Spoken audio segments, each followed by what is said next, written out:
بسم الله الرحمن الرحيم. الرحمن علم القرآن، خلق الإنسان علمه البيان. الشمس والقمر بحسبان، والنجم والشجر يسجدان. والسماء رفعها ووضع الميزان، ألا تطغوا في الميزان. وأقيموا الوزن بالقسط ولا تخسروا الميزان.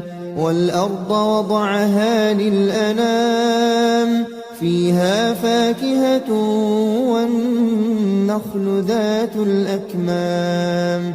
والحب ذو العصف والريحان، فبأي آلاء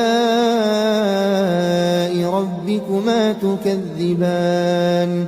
خلق الإنسان من صلصال كالفخار، وخلق الجان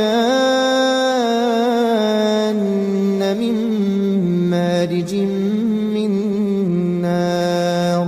فبأي آلاء ربكما تكذبان. رب المشرقين ورب المغربين، فبأي آلاء ربكما تكذبان. مرج البحرين يلتقيان، بينهما برزخ لا يبغيان. فبأي آلاء ربكما تكذبان. يخرج منهما اللؤلؤ والمرجان، فبأي آلاء ربكما تكذبان. وله الجوار المنشآت في البحر كالأعلام، فبأي آلاء ربكما تكذبان. كل من عليها فان، ويبقى وجه ربك ذو الجلال والإكرام. فبأي آلاء ربكما تكذبان. يسأله من في السماوات والأرض كل يوم هو في شأن. فبأي آلاء ربكما تكذبان. سنفرغ لكم أيها الثقلان، فبأي آلاء ربكما تكذبان. يا معشر الجن والإنس إن استطعتم أن تنفذوا من أقطار السماوات والأرض فانفذوا، لا تنفذون إلا بسلطان. فبأي آلاء ربكما تكذبان. يرسل عليكما شواظ من نار ونحاس فلا تنتصران. فبأي آلاء ربكما تكذبان. فإذا انشقت السماء فكانت وردة كالدهان. فبأي آلاء ربكما تكذبان.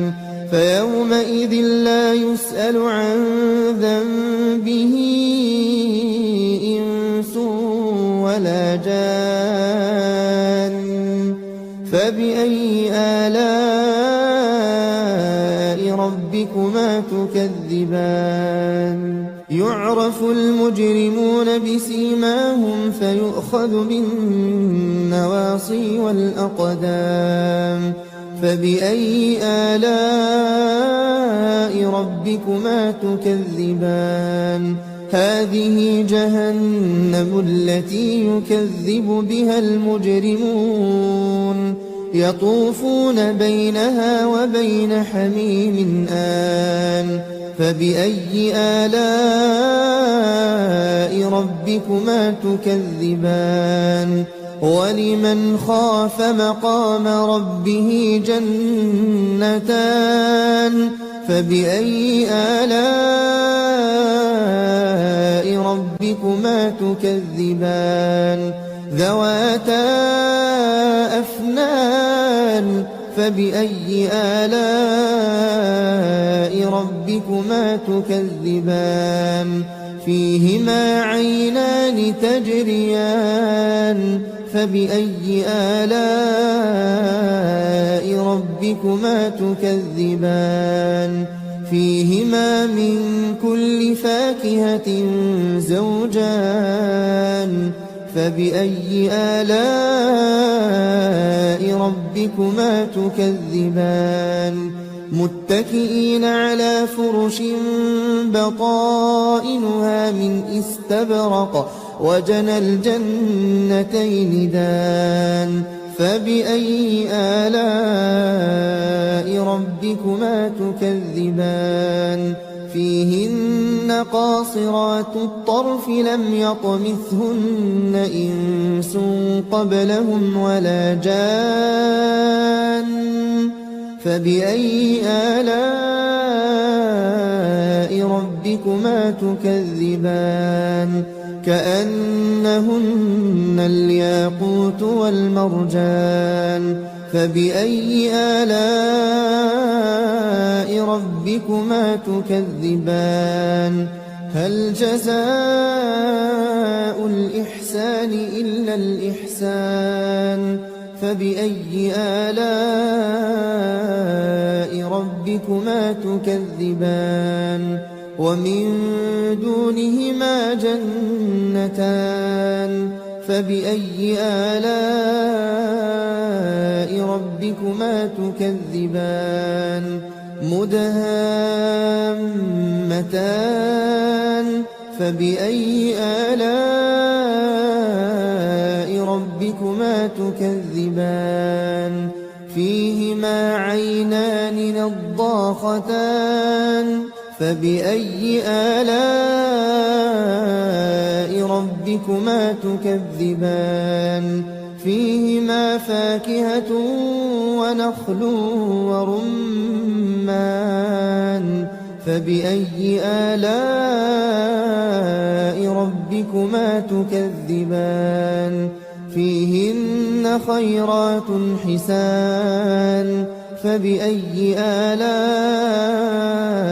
ربكما تكذبان حور مقصورات في الخيام فبأي آلاء ربكما تكذبان لم يطمثهن إنس قبلهم ولا جان